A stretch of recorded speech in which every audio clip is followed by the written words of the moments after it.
欢迎来到热点新闻频道，请订阅并关注以获取最新资讯。不输以法之名的扫黑反腐剧尺度炸裂，全员戏骨，7月9日上线。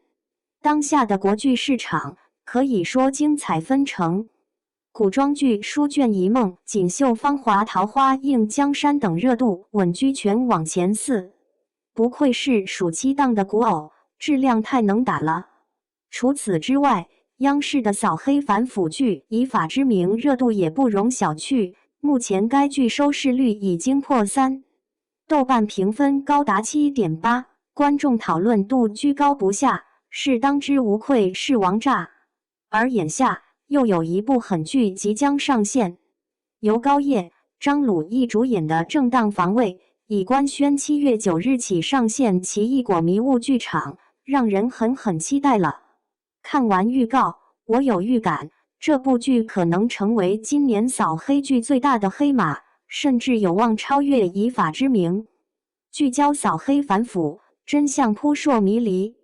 正当防卫主要讲述了市检察院资深检察官段洪山张鲁一事与省检察院青年检察官方凌渊、高叶氏在一同办理被家暴女性杀夫案件时，发现此案与14年前办理的校园防卫过当案息息相关，两位检察官以法律为准绳，最终给予案件准确定性的故事。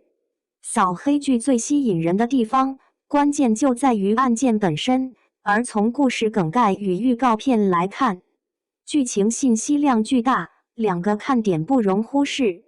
亮点1，探讨正当防卫的界限。正当防卫的剧情围绕2起案件展开，其一是校园防卫过当案。当时还是学生的李沐风、白敬亭是为了保护师姐梅珍，张博嘉是不受周林的侵犯，与他殴打起来，在争斗中将其误杀。后来经过检察院的反复审定，在同学有暴力倾向的佐证下，此案被检察官段洪山判为防卫过当，李沐风服刑4年，引起巨大的争议。出狱之后，李沐风被迫放弃了成为律师的梦想，生活一落千丈。在为自己翻案时，他的质问掷地有声：我不理解为什么阻止不法侵害的行为会被定性为发生冲突？这起案件的判决真的正确吗？其二，被家暴女性杀夫案。14年后，发生了一起被家暴女性杀夫案，且这个案子与校园防卫过当案有着千丝万缕的联系。李沐风、梅珍等都是案件的知情人或当事人。这起案件该怎么判？正当防卫和蓄意谋杀又该如何界定？目前来看，该剧融入校园霸凌、家暴、旧案翻案等元素，以及法律与人情的冲突，剧情张力十足，看点极为丰富，不容错过。亮点2，检察官杀人黑化，尺度炸裂。正当防卫的看点不止于此，在其他剧中，检察官多是正义的化身。然而在这部剧中，身为检察官的段洪山居然以身犯法。段洪山在与人争执时，持刀将对方残忍杀害，随后连身上的血迹都没有擦，就来到警局报案。但段洪山并非是真的想认罪，而是想用正当防卫为自己辩护，从而减轻判决。然而他昔日的同事方凌渊却敏锐察觉到不对，猜测你杀害周德龙可能是为了掩盖之前办案犯下的错。一个裁决正义的检察官却杀人灭口，还想要利用正当防卫的条款替自己脱罪，这部剧是真敢拍。不得不说，这部正当防卫是懂观众爱看什么的，尺度超标，题材新颖，非常吸引人，让我都迫不及待了。演员实力派云集，除了剧情正当防卫的演员阵容也不一般，每一位都是实力强劲的演技派。第一位，高叶。实力派女演员高叶的演技扎实，在《狂飙》中他以排在10番之外的角色，成功一夜爆火。在《蔷薇风暴》《亲爱的仇敌》中，他的表现也非常亮眼。此次在新剧中，高叶饰演检察官方凌渊，就4个字：正气凛然。听到他铿锵有力地说我作为一名检察官，不会停止对真相的追查时，我就知道这一定是一个正义感十足的角色。这部剧邀请高叶来演，实在太对了。第2位，张鲁一。张鲁一的演技有目共睹，他在《大秦赋》中饰演的嬴政，《三体》中饰演的汪淼都备受好评。